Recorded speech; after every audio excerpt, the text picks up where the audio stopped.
Hi, this is Steve Adubato, obviously coming to you remotely. We've got four terrific guests today. I want to kick off the program with someone who's joined us before with really important information. Elaine, Katz, Senior Vice President of Grants and Communications for Kessler Foundation. Good to see you, Elaine. Great to see you, Steve. Nice to be joining you remotely. I know. We're going to be doing this for a little while, I imagine. COVID-19 and people with disabilities, the impact it has been and will be. Well, it's really difficult to say. It's hard to get all the numbers together. The state of New Jersey isn't sure the numbers that's been affected, but it's clearly, when we looked at vulnerable populations, the first group did not include disability. Nobody was even thinking about disability. And when I looked at numbers from the American University Centers on Disability, there's about 56, 58 million Americans with disabilities.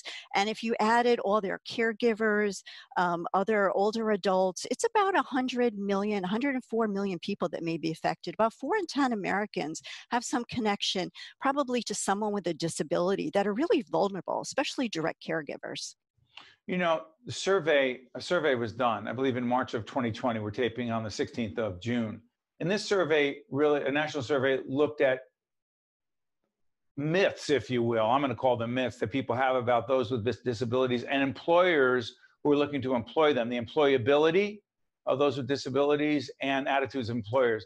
Key findings is that college is great for everybody, especially for young adults with disabilities that are between the ages of 18 and 24 and is transitioning out of high school and want to know what to do with their lives. When you think about the recovery that's happening during the pandemic and the loss of jobs, finding a job may be difficult even for somebody with skills. So what we found is that college students with recent college graduates with disabilities between ages 20 and 35, where 80% of them had a job at the time of the survey, and 90% of them had a job 5 years following college. So college clearly pays off for young adults with disabilities.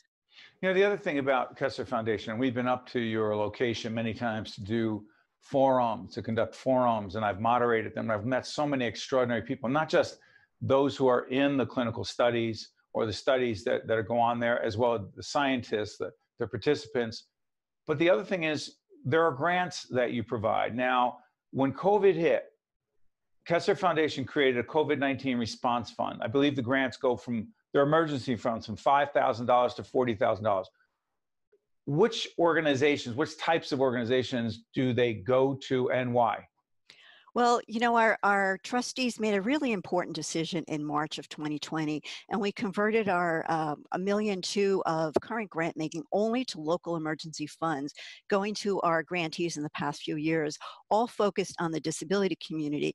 Because as I mentioned before, that community was not being considered for a lot of services, for protective equipment even. And when you think about disabilities, all the services were stopped. So Right.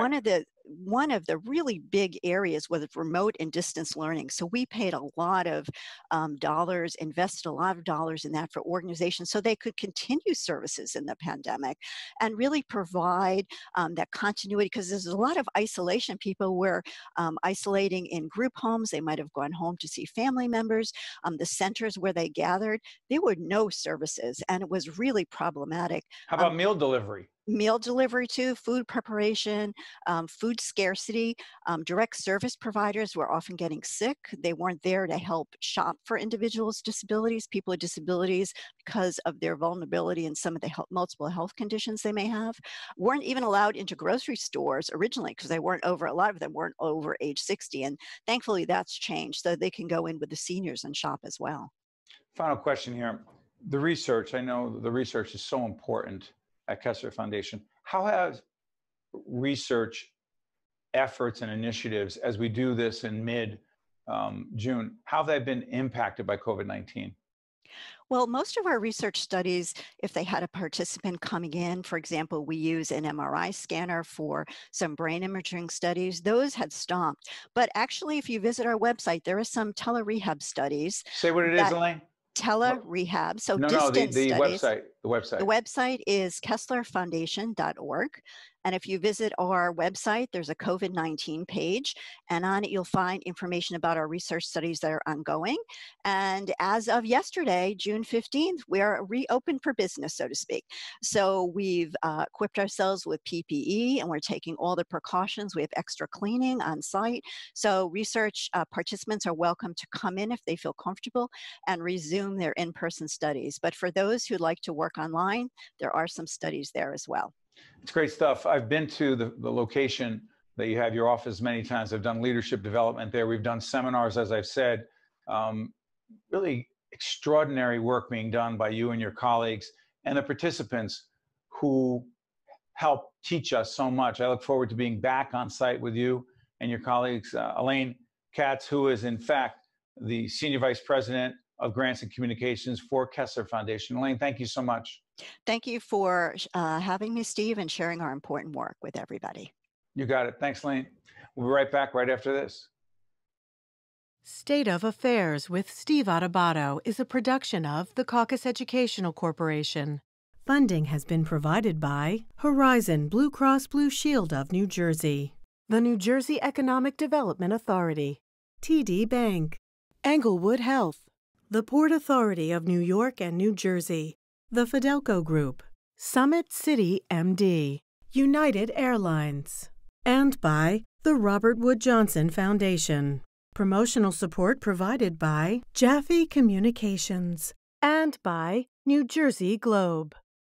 It only gets better when we stand together to tough through and get by, even though it's harder than ever, 'cause we're gonna make it, long as we don't break it. Just do right, there's no sides, we must know.